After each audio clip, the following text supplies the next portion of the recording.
Hashtag the morning that changed everything. Sarah Martinez had always been told she looked just like her grandmother Elena, the woman who raised her after her parents died in a car accident when she was 7.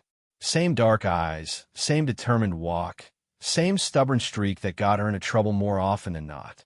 At 23, working as a nurse in downtown Phoenix, Sarah thought she understood what real danger looked like. She dealt with gunshot wounds, overdoses, and domestic violence cases every shift at Memorial Hospital. But nothing prepared her for what happened that Tuesday morning in March. The call came in at 6:47 a.m. Active shooter at the community college 3 blocks from the hospital. All available medical personnel were needed at the scene to set up a triage station.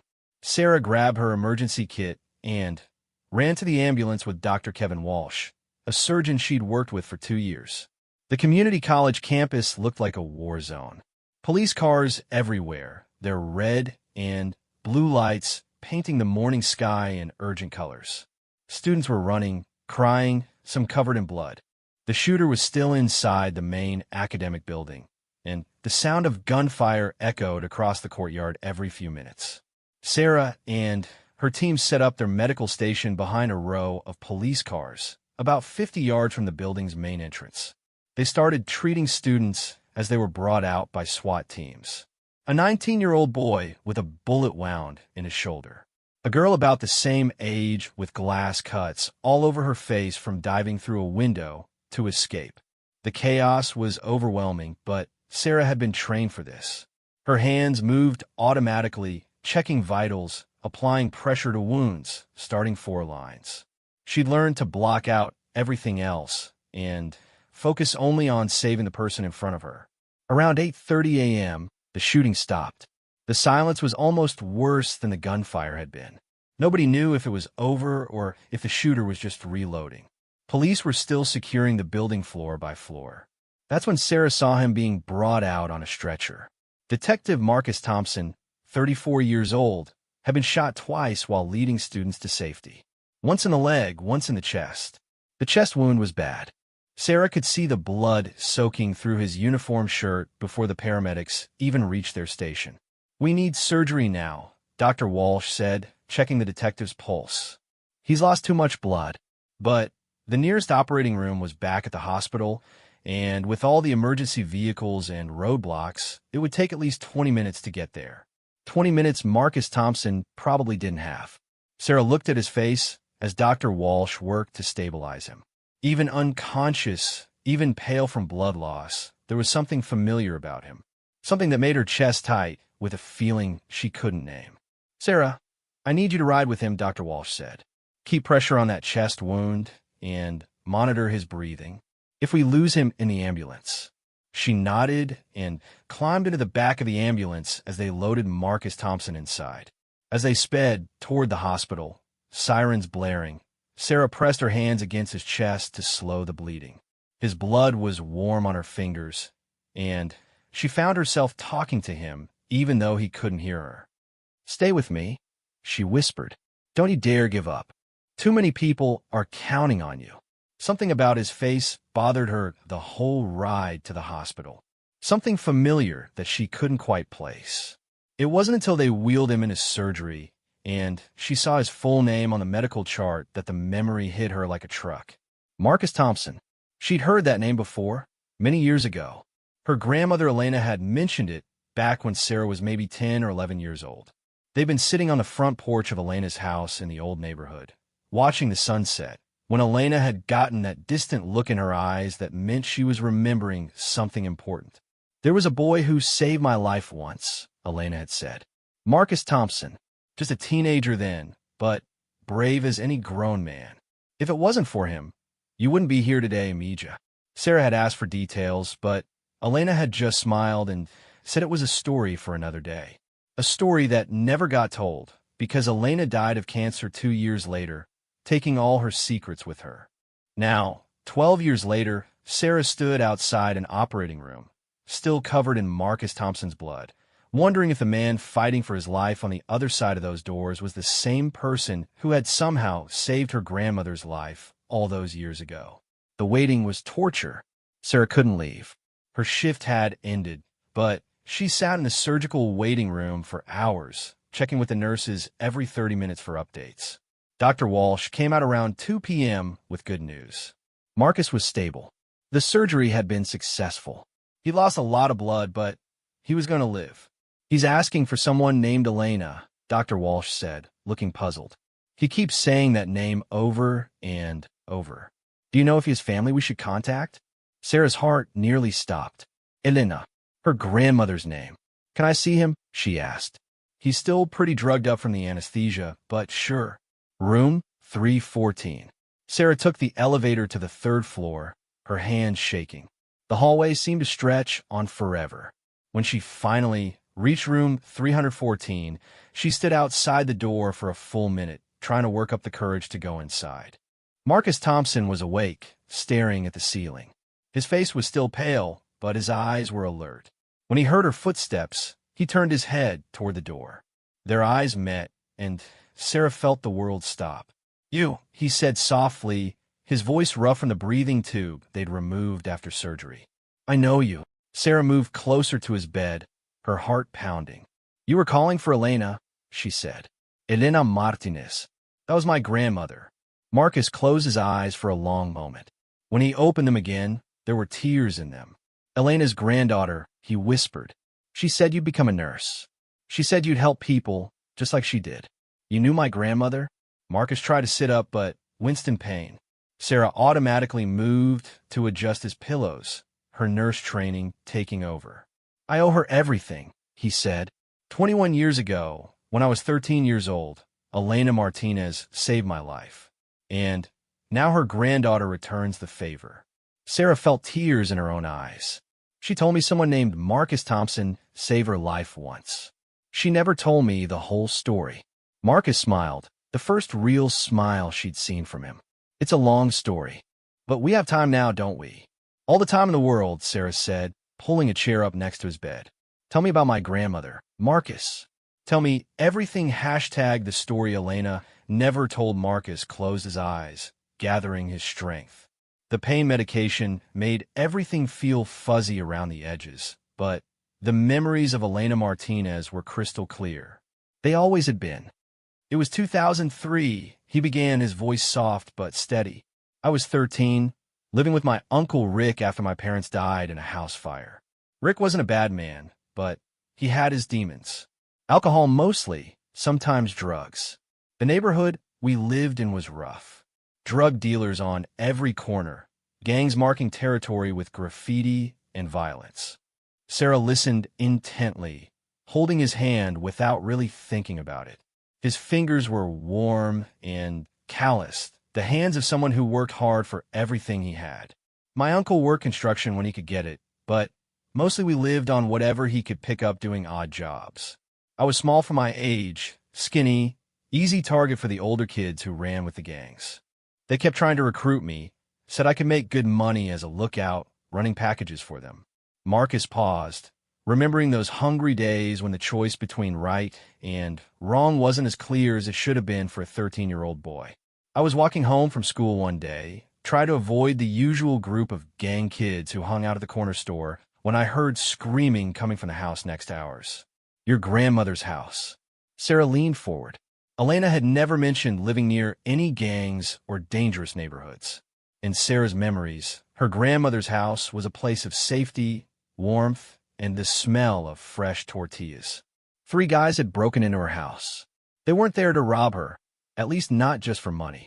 Elena ran a kind of informal community center out of her kitchen. She fed hungry kids, helped families fill out paperwork for government assistance, let people use her phone when theirs got cut off. But she also did something else. Marcus shifted uncomfortably in his hospital bed. Sarah adjusted his pillows again, her nurse instincts taking over. Elena helped women escape. Abusive husbands, boyfriends who beat them, pimps who trafficked girls barely older than me. She had connections with safe houses, lawyers who worked for free, people who could make someone disappear when their life depended on it. The 3 men in her house that day were looking for someone. A 15-year-old girl named Maria who had escaped from a man who was selling her to other men. The room was quiet except for the steady beep of Marcus's heart monitor. Sarah tried to imagine her gentle grandmother involved in something so dangerous. I should have run home and called the police. That's what any smart kid would have done. But I could hear Elena talking to them, calm as anything, telling them she didn't know any girl named Maria, offering them coffee like they were welcome guests instead of dangerous criminals. Marcus smiled slightly, remembering Elena's incredible courage. One of them hit her. I heard her fall down, heard him threatening to hurt her worse if she didn't tell them where Maria was. And something inside me just snapped. This woman who fed half the neighborhood kids, who always had a kind word and a Band-Aid for anyone who needed it, was being hurt by these monsters. Sarah's eyes were wide. What did you do? You were just 13. I did the stupidest, most dangerous thing I could have done. I went around to the back of the house, climbed through the kitchen window, and crawled under her kitchen table while they were in the living room with her. Marcus's breathing was getting heavier. The story was taking a toll on him, but he seemed determined to finish it. Elena kept a baseball bat by her back door, security measure for living in that neighborhood. I grabbed it and snuck into the living room. Two of the men were standing over Elena, who was on the floor with blood running from her nose. The third one was going through her papers, looking for any sign of Maria. The one searching her papers had his back to me. I swung that bat as hard as I could and caught him right behind the knees. He went down screaming. The other two turned around, and I've never seen two grown men look more shocked than they did seeing this skinny kid with a baseball bat. Sarah found herself holding her breath. Elena used the distraction to grab the phone and dial 911. But we both knew the police would take at least 10 minutes to get there, and these men weren't going to wait around. One of them pulled out a knife, started coming toward me. Marcus's grip on Sarah's hand tightened. That's when Elena did the most amazing thing I've ever seen. She stood up, blood still running from her nose, and stepped between me and the man with the knife.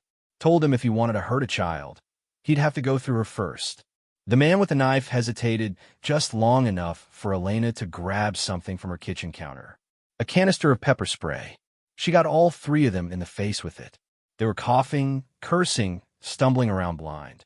Elena grabbed my hand, and we ran out the front door just as the police cars came around the corner. Sarah felt tears on her cheeks. This was a side of her grandmother she'd never known existed. The police arrested all three men. Turns out they were part of a human trafficking ring that the FBI had been tracking for months. Elena's testimony helped convict not just those three, but a whole network of people involved in buying and selling young girls. Marcus looked directly at Sarah. Your grandmother saved that girl Maria, but she also saved me that day. Not just from those men, but from the path I was heading down. After that day, Elena took me under her wing, made sure I had food to eat, helped me with my homework, talked to me about making better choices. She's the reason I became a police officer. Said someone needed to protect the people who couldn't protect themselves, the way she protected Maria and all those other women and children. She's the reason I was at that college today, why I ran toward the gunfire instead of away from it. Sarah was crying openly now. She never told me any of this. I knew she helped people, but I had no idea it was anything so dangerous. Elena was humble about it. She said she just did what anyone would do, but that wasn't true. Most people would have minded their own business, stayed safe. But Elena couldn't ignore suffering when she saw it. Just like you couldn't ignore my suffering today. Marcus squeezed her hand gently. She talked about you all the time in the years before she died. Said you were going to be a nurse. Said you had the same heart she did, the same need to help people heal. She was so proud of you, Sarah. She said you were her greatest accomplishment. Sarah wiped her eyes with her free hand. I miss her so much. There's so many things I wanted to ask her, so many stories I never got to hear. I can tell you some of them, Marcus said. Elena and I stayed in touch right up until she died. She helped me get through high school, encouraged me to join the police academy, even came to my graduation ceremony. She was like a second mother to me. I think I would have liked that, Sarah said softly. Having someone else who loved her the way I did. Marcus closed his eyes, exhaustion finally catching up with him. Sarah, can I ask you something? Anything. Elena used to say that everything happens for a reason. That the people who come into our lives are meant to be there, even if we don't understand why at first. Do you think she was right? Sarah looked at this man who had saved her grandmother's life 21 years ago, who she had helped save just this morning. A man whose story was now intertwined with hers in ways she was only beginning to understand. I think my grandmother was a very wise woman, she said. And I think we both have a lot more to learn about how our stories connect. Marcus smiled as he drifted towards sleep. I'd like that very much, Sarah Martinez. I'd like that very much. #letters from the past 3 days after the shooting. Marcus was recovering well enough to have regular visitors. Sarah found herself stopping by his room every day after her shifts, sometimes bringing coffee, sometimes just sitting quietly while he slept. The hospital staff had started to notice, giving her knowing looks that made her blush. "You don't have to keep checking on me," Marcus said on Thursday morning when she appeared with 2 cups of coffee and a bag of donuts from the shop across the street. "I'm sure you have better things to do than babysit a wounded cop." Sarah settled into the chair that had become hers over the past few days. "Actually, I don't. And besides, someone needs to make sure you're not being a difficult patient. Cops are notoriously bad at following doctor's orders." Marcus laughed, then winced as the movement pulled at his stitches. "Speaking from experience? 3 years of treating gunshot wounds and car accident victims. Half of them police officers who think they're invincible." Sarah handed him a coffee. "How's the pain today?" "Better. Dr. Walsh says I might be able to go home next week if I promise to take it easy for a few weeks." Marcus paused. "Sarah, I've been thinking about Elena, about the things she told me about you. There's something I think you should see." He reached in the bedside drawer and pulled out a manila envelope that hadn't been there the day before. "My partner Jake brought this from my apartment yesterday. I've been carrying it around for 12 years, never sure what to do with it." Sarah took the envelope, her name written across the front in her grandmother's familiar handwriting. Her heart started beating faster. "Elena gave this to me a week before she died," Marcus explained. "She said to give it to you when the time was right, when you were ready to understand who she really was. I think that time is now." With shaking hands, Sarah opened the envelope. Inside were several letters, also in Elena's handwriting, along with newspaper clippings and what looked like court documents. The first letter was addressed simply to "My dearest Sarah." Sarah began reading aloud, her voice barely above a whisper. "If you are reading this, it means Marcus has decided you are ready to know the truth about the work I did for 30 years. I pray that you will not think less of me when you learn that your grandmother was not the simple woman you thought she knew."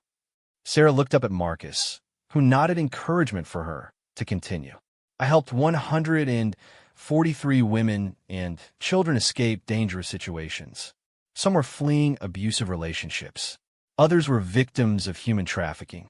Some were simply young girls who had made mistakes and needed a second chance at life. I did this work in secret because it was dangerous, but also because I believed then, as I believe now, that sometimes the right thing and the legal thing are not the same thing. I broke laws, Sarah. I harbored fugitives, helped people disappear, provided false documents when necessary. I did these things because I could not stand by and watch innocent people suffer when I had the power to help them." Sarah's hands were trembling.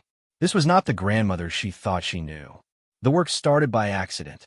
I was 28 years old, working as a seamstress in downtown Phoenix, when a young woman named Carmen came into the shop where I worked.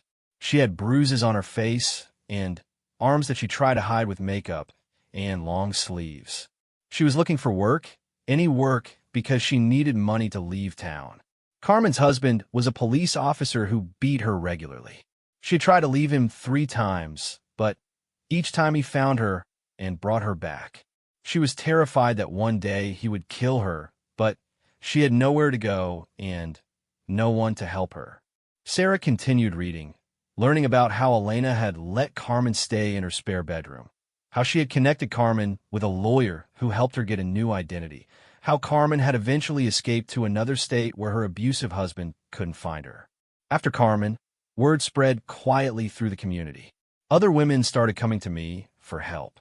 I learned how to forge documents, how to find safe houses in other states, how to move people without leaving paper trails.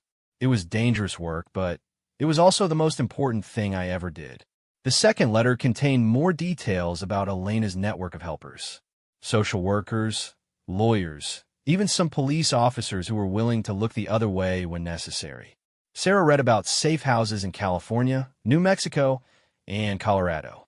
About an underground railroad of sorts that helped desperate people disappear when their lives depended on it. I never told you about this work because I wanted to protect you. If the wrong people knew you were my granddaughter, they might have used you to get to me. But I also didn't tell you because I wasn't sure you would approve. You were always such a rule follower, so concerned with doing the right thing. Sarah felt tears in her eyes. Her grandmother had been right. The Sarah of 5 years ago, fresh out of nursing school, might have been shocked and disapproving. But the Sarah of today, who had seen too many domestic violence cases walk back into dangerous situations because the system couldn't protect them, understood the impossible choices Elena had faced. The third letter was different, more personal. I want you to know about Marcus Thompson because he represents the best of what this work can accomplish. Marcus was a lost boy when I met him, heading down a dangerous path that would have destroyed his life. But he had courage and a good heart, and when he saw someone in trouble, he risked his own safety to help. I saw in Marcus the same spirit that drove me to help all those women and children, the inability to walk past suffering without trying to fix it. I encouraged him to become a police officer because I knew he would be the kind of cop who actually protects and serves people who need protection the most. Marcus doesn't know this, but I kept track of his career over the years. He has saved 17 lives in the line of duty. He has helped dozens of domestic violence victims find safety. He volunteers at a shelter for homeless teenagers every weekend. He is exactly the man I hoped he would become. Sarah looked at Marcus, who was staring out the window, his jaw tight with emotion. "There's more," she said softly, turning to the fourth letter. "Sarah, my darling granddaughter, I believe with all my heart that you and Marcus are meant to know each other. Not because I am a romantic old woman who wants to play matchmaker, but because you both have the same calling, the same need to heal the world's wounds. You heal bodies, Sarah, but Marcus heals something deeper. He restores faith in justice, in the belief that someone will fight for the innocent. Together, you could do more good than either of you could accomplish alone." The final page of the letter contained a list. 143 names. Women and children Elena had helped escape over 30 years. "These are the people I saved," Elena had written. "But they're not my real legacy. You're my legacy, Sarah. Your kindness, your strength, your refusal to ignore suffering when you see it. That is the most important thing I can leave behind." Sarah finished reading and sat in silence for several minutes. Marcus waited patiently, understanding that she needed time to process everything she had learned. "I never knew," Sarah said finally. "I thought she was just a kind woman who helped neighbors with small problems. I had no idea she was saving lives." Elena was modest about her work, Marcus said, but she was also protective. She knew that if the wrong people found out what she was doing, they would have killed her, and probably anyone close to her. Sarah looked at the list of names again. 143 people who were alive and safe because of her grandmother's courage. "Marcus, what happened to Maria, the 15-year-old girl those men were looking for?" Marcus smiled. "Maria Gonzalez graduated from college 3 years ago with a degree in social work. She runs a program now that helps other trafficking victims. She sent me a Christmas card every year with a picture of her family. She has 2 little girls of her own now." Sarah felt a warmth spread through her chest. Elena would be so proud. "She would be proud of you too," Marcus said. "You saved my life, Sarah, just like she saved Maria's life and Carmen's life and all those other people." The apple didn't fall far from the tree. Sarah folded the letters carefully and put them back in the envelope. She felt as if she was seeing her entire life from a new perspective. All those years, she had thought her desire to become a nurse came from wanting to help people heal. Now, she wondered if it was something deeper, something inherited from a grandmother who had spent her life refusing to ignore other people's pain. "What am I supposed to do with this information?" she asked. "Whatever feels right to you," Marcus said.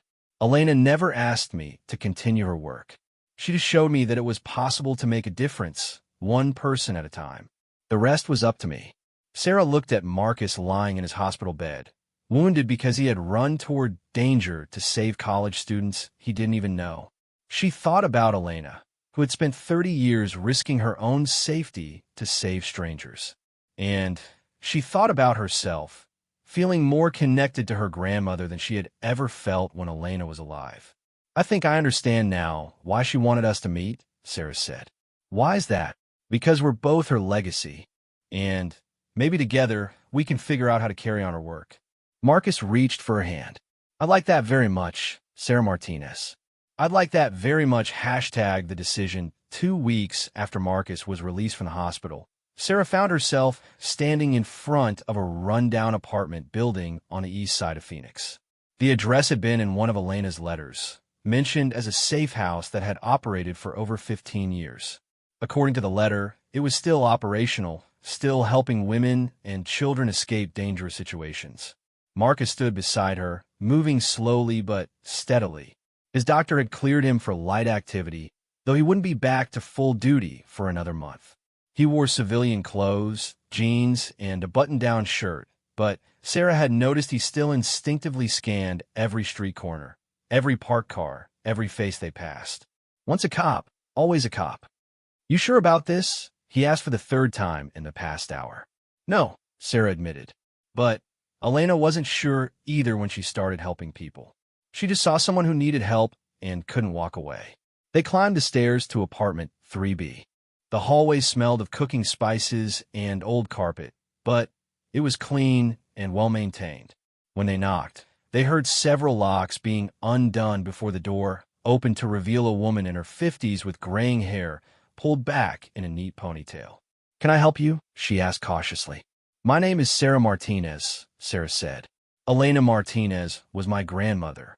The woman's expression changed immediately from suspicion to surprise to something that looked like relief. "Sarah," she said, opening the door wider. "Elena talked about you all the time. I'm Rosa Valdez. Please come in." The apartment was small, but comfortable, with a living room that had clearly been converted into a temporary dormitory. There were sleeping bags stacked neatly in one corner, a small kitchen stocked with basic supplies, and children's toys scattered near a television. "Elena told me that someday you might come looking for answers," Rosa said, gesturing for them to sit on a worn but clean couch. "She said when you were ready, you'd find your way here." "How long have you been running this place?" Marcus asked. 18 years. Elena helped me set it up after I escaped from my ex-husband. He put me in the hospital twice before I found the courage to leave. Elena saved my life, so I decided to spend the rest of it helping other women the way she helped me. Rosa moved to the kitchen and put on a pot of coffee without asking if they wanted any. Sarah got the sense this was routine, that every serious conversation in this apartment happened over coffee. "How many people have you helped?" Sarah asked. "In 18 years? Maybe 300 women and children. Some stay a few days, some a few weeks. We help them get new identification, find jobs in other states, connect with lawyers who can help them legally disappear when necessary." Marcus leaned forward.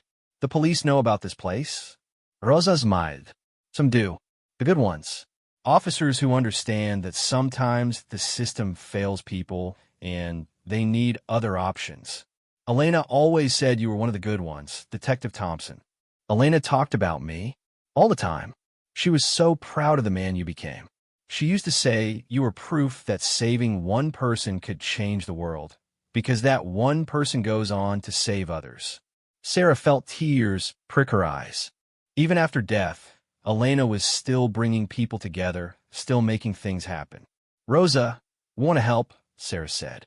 "Not just financially, though we can do that too. We want to be part of the network." Rosa studied them both carefully. "This work is dangerous, Sarah. Elena probably told you that in her letters. People who traffic women and children don't like losing their inventory. They sometimes come looking for the people who help their victims escape." "I know," Sarah said. But Elena did this work for 30 years and raised a granddaughter at the same time. If she could find a way to make it work, so can I. Marcus nodded. And as a police officer, I can provide security. Make sure you have warning if anyone dangerous starts asking questions about this place. Rosa poured 3 cups of coffee and sat back down. There's something else you should know. The work isn't just about helping people escape anymore. Over the years, it's evolved into something bigger. She walked to a filing cabinet and pulled out a thick folder. We work with prosecutors now to build cases against traffickers. We help survivors testify in court. We've helped put away some very bad people, including that network Elena helped expose 20 years ago. Sarah looked through the folder. Court documents, conviction records, newspaper articles about successful prosecutions. This wasn't just about helping people disappear anymore. It was about fighting back. Elena always said the best way to honor the people who saved your life was to save someone else, Rosa continued. But she also believed in justice, in making sure the people who hurt innocents face consequences for their actions. Marcus picked up a newspaper clipping about a human trafficking ring that had been broken up the previous year. I remember this case. The FBI worked it for 2 years. 3 of the women who testified in that case stayed here, Rosa said. We helped them stay safe while they waited for the trial, helped them rebuild their lives afterward. 2 of them are married now, have children. 1 is in college studying to become a social worker. Sarah thought about Maria Gonzalez, the 15-year-old Elena had saved, who was now helping other trafficking victims. The ripple effects of good spreading outward like rings in a pond. What would Elena want us to do? Sarah asked. Rosa smiled. Elena would want you to follow your hearts. She'd want you to help people who can't help themselves, to fight for justice when the system fails, and to never ever walk past someone who's wounded and needs healing. As if on cue, Rosa's cell phone rang.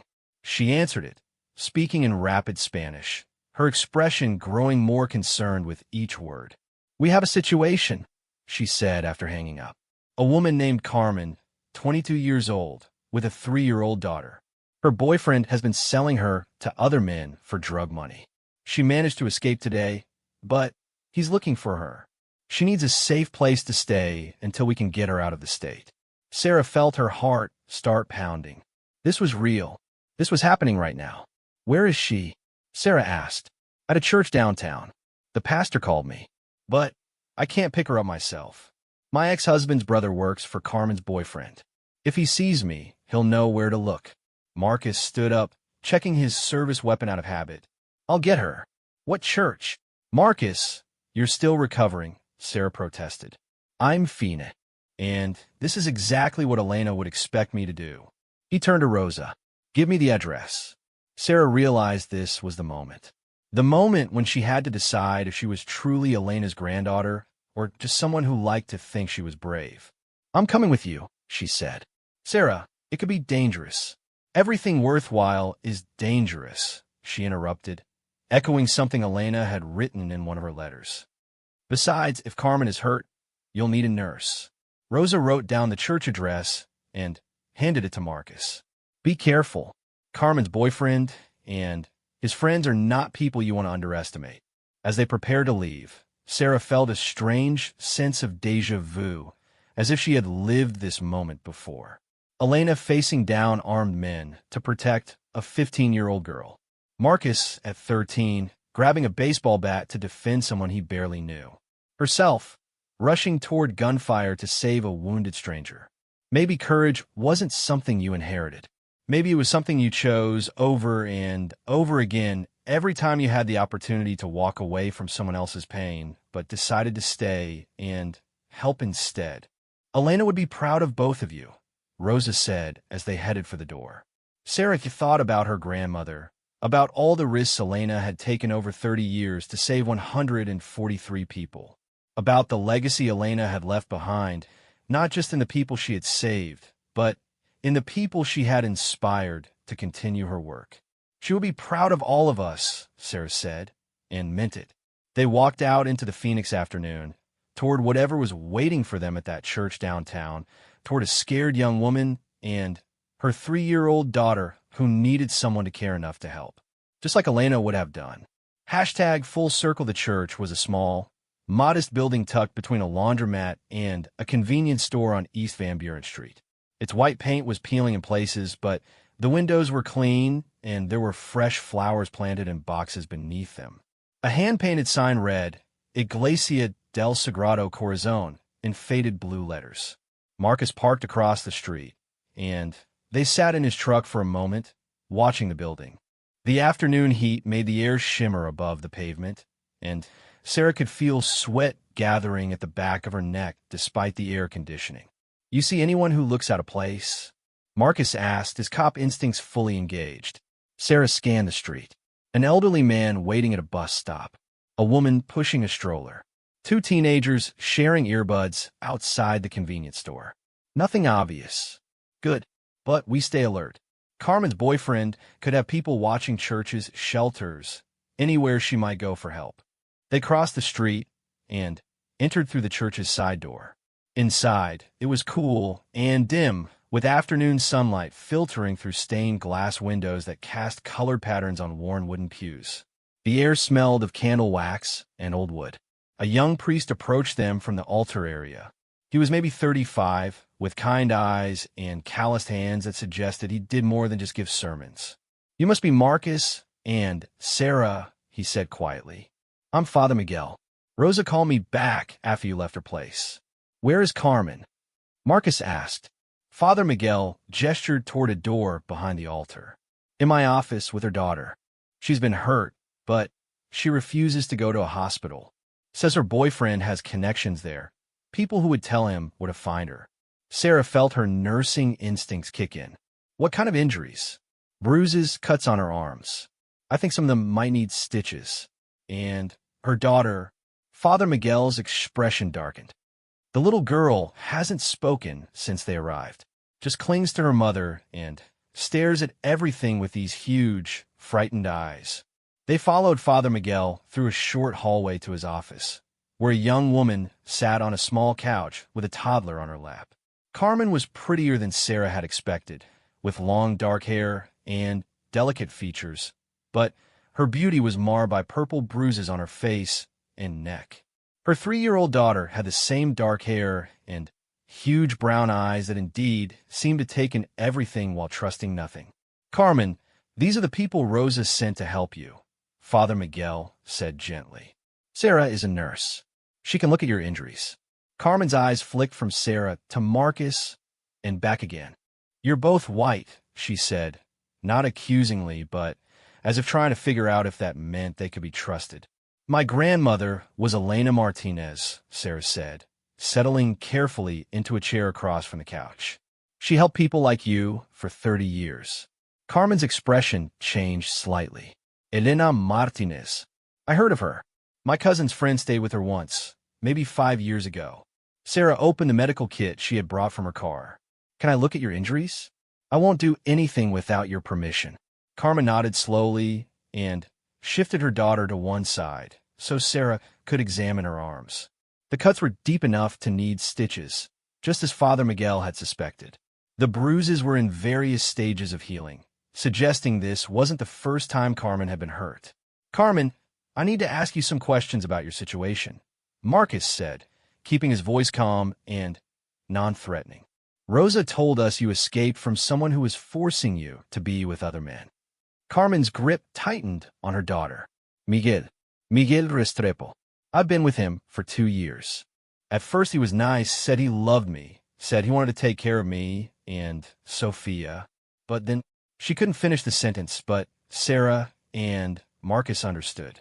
It was an old story, one Elena had heard dozens of times over the years. "How did you get away?" Sarah asked while she cleaned Carmen's wounds. "Miguel went to meet some men about a drug deal. He locked me and Sophia in the apartment like always, but this time I had hidden a screwdriver under the mattress. I took the lock apart from the inside, and we ran." "Do you have family anywhere? Somewhere safe you could go?" Marcus asked. Carmen shook her head. "My parents are dead. Miguel made sure I lost touch with everyone else. He said if I ever tried to leave him, he would kill Sophia in front of me." Sarah finished cleaning the cuts and began applying butterfly bandages. The wounds weren't quite deep enough for stitches after all, but they would leave scars. Like all the survivors Elena had helped, Carmen would carry physical reminders of what she had endured. "Carmen, we can help you disappear," Sarah said. "Give you new identification, get you settled somewhere Miguel will never find you. But you have to understand, once we do this, you can never come back to Phoenix. You'll have to start completely over. What about Sophia? Will she be safe?" "She'll be safer than she's ever been," Marcus promised. "There are programs that can help you both, places where you can build a new life." Carmen looked at her daughter, who was sucking her thumb and watching the conversation with those huge, solemn eyes. "She used to talk all the time," Carmen said softly. "She would sing little songs, ask questions about everything. But the past 6 months, since he started making me do things in front of her, she just stopped talking." Sarah felt her heart break for this little girl who had seen too much, experienced too much trauma before her 4th birthday. She thought about Elena, about all the children Elena had saved over the years. How many of them had been like Sophia, silent witnesses to horrors no child should ever see? "There are people who specialize in helping children recover from trauma," Sarah said. "With time and therapy and lots of love, Sophia can heal from this." "You really think so?" "I know so. My grandmother helped save a girl named Maria when she was 15. Maria was in a situation similar to yours. Today, Maria has 2 little girls of her own and runs a program that helps other trafficking victims. Healing is possible, Carmen, for both of you." Father Miguel's phone buzzed, and he stepped outside to answer it. When he came back, his expression was worried. "That was someone from my congregation," he said quietly. "There are men asking questions about Carmen at the apartment building where she lived. They're showing her picture around, offering money for information." Marcus immediately stood and moved to the window, checking the street. "How long ago?" 20 minutes, maybe 30. "We need to move her now," Marcus said. "If they're canvassing the neighborhood, they'll get to the churches eventually." Sarah helped Carmen stand, still carrying Sophia. "Are you ready for this? Once we leave here, there's no going back." Carmen looked around Father Miguel's office one last time, then at her daughter's face. "There is nothing to go back to anyway," she said. "Just more of the same, until one of us died." They gathered the few possessions Carmen had brought with her, fitting everything into a single backpack. Father Miguel gave them directions to a back exit that led to an alley behind the church. "I'll pray for both of you," he told Carmen as they prepared to leave. "And for your daughter. Pray that she finds her voice again," Carmen said. "That's all I want now. For her to feel safe enough to talk." They made their way through the church to the back exit. Marcus went first, checking the alley before signaling for Sarah and Carmen to follow. His truck was parked 2 blocks away, and they would have to move quickly across open ground to reach it. As they walked through the late afternoon heat, Sarah found herself thinking about Elena, about the moment 21 years ago when her grandmother had stepped between a 13-year-old boy and a man with a knife. About the courage it took to put yourself between danger and innocence, to say with your actions that some things were worth risking everything to protect. They reached Marcus's truck without incident and were pulling away from the curb when Sarah saw a black SUV turn onto the street they had just left. Through the tinted windshield, she could make out the silhouettes of at least 3 men. "Marcus," she said quietly, not wanting to alarm Carmen. He checked his rearview mirror and saw the SUV as well. "I see it. We're okay. They're looking for a woman on foot with a child, not a woman in a truck with a police detective." They drove in silence for several minutes, taking a circuitous route back to Rosa's apartment building. Carmen held Sophia tightly, whispering reassurances in Spanish. The little girl still hadn't made a sound. When they finally arrived at the safe house, Rosa was waiting with new clothes, toiletries, and all the documents Carmen would need for a new identity. Within 2 hours, Carmen Rodriguez would cease to exist, replaced by Maria Castellanos, a single mother relocating to Denver for a new job. As Rosa helped Carmen gather everything she would need for her journey, Sarah knelt down in front of Sophia, who was sitting quietly on the couch with a stuffed animal Rosa had given her. "Hi," Sophia, Sarah said softly. My name is Sarah. I knew a little girl once who stopped talking when scary things happened to her. But you know what? After she felt safe for a while, she remembered how to use her voice again. And when she did, she had so many wonderful things to say. Sophia looked at Sarah with those huge brown eyes, but remained silent. When you get to your new home, Sarah continued, there will be people there who will help you remember how brave and strong and beautiful your voice is. And when you're ready, you'll use it again. To Sarah's surprise, Sophia reached out and touched her face with one tiny hand. It was the first gesture she had made toward a stranger since arriving at the church. I think she likes you, Carmen said, tears in her eyes. She hasn't reached out to anyone but me in months. An hour later, they said goodbye to Carmen and Sophia at a Greyhound bus station downtown. Carmen was traveling light, carrying only a backpack and a small bag of toys for Sophia. She had a bus ticket to Denver, the address of another safe house, and the phone number of a social worker who would help her get established in her new life. Thank you, Carmen said as she hugged Sarah goodbye. Elena's granddaughter. I can see why she was proud of you. Marcus shook Carmen's hand. If you ever need anything, ever feel unsafe, you call Rosa. She'll know how to reach us. As the bus pulled away, Sarah felt the weight of what they had just accomplished. One more woman and child safe. One more victory against the people who profited from others' suffering. How do you think Elena would feel about today? She asked Marcus as they walked back to his truck. Marcus smiled, the first completely relaxed expression she had seen from him since the shooting. I think she would say this is exactly what she hoped would happen when she wrote those letters. That her work would continue, that the people she saved would go on to save others. 6 months later, Sarah received a letter postmarked from Denver. Inside was a drawing made with crayon on construction paper. It showed a woman, a little girl, and what looked like 2 guardian angels with dark hair and kind faces. At the bottom, in a child's careful handwriting, were the words, "Thank you for helping us fly away." The letter was signed Sophia Castellanos, age 4. She had found her voice again. Sarah showed the letter to Marcus over dinner that evening. They had been seeing each other regularly since Carmen's rescue. Their relationship built on shared purpose and mutual respect rather than just attraction. Rosa says they're both doing well, Sarah said. Carmen has a job at a daycare center. Sophia is in preschool and talking nonstop, according to her teacher. Marcus smiled. Elena would love that. I think she does love it, Sarah said. I think she's been watching everything that's happened, making sure all the pieces fit together the way they're supposed to.